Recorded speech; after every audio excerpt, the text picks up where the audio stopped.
27 जुलाई 2015 टूट गई जिंदगी की डोर। कई सपने, सैकड़ों उम्मीदें अधूरी रह गई। वो ख्वाबों का खाक हो जाना था।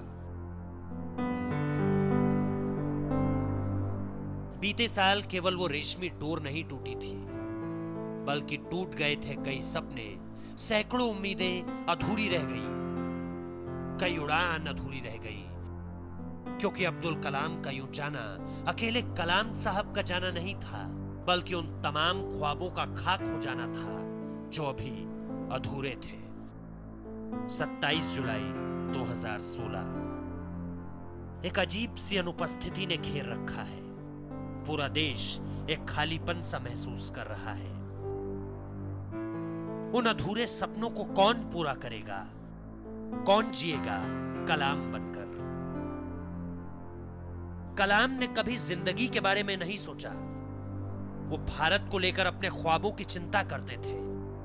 वो नहीं चाहते कि देश और छात्रों के अलावा किसी और चीज के बारे में सोचे।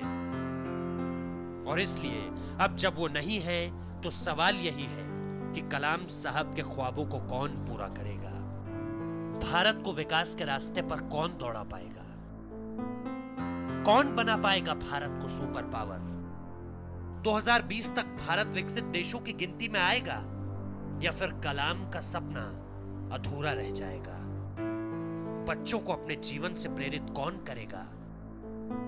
उनके सपनों में भारत का विकास छलकता था।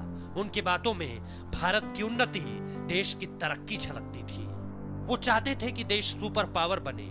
वो चाहते थे कि देश विकास के रास्तों पर तेजी से दौड़े।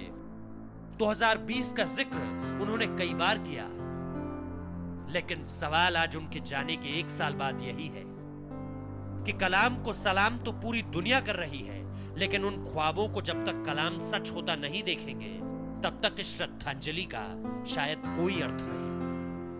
उनकी सादगी उनकी सबसे बड़ी ताकत थी।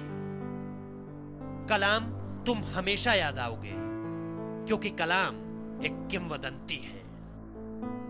कलाम मरते नहीं, कलाम मरा नहीं करते।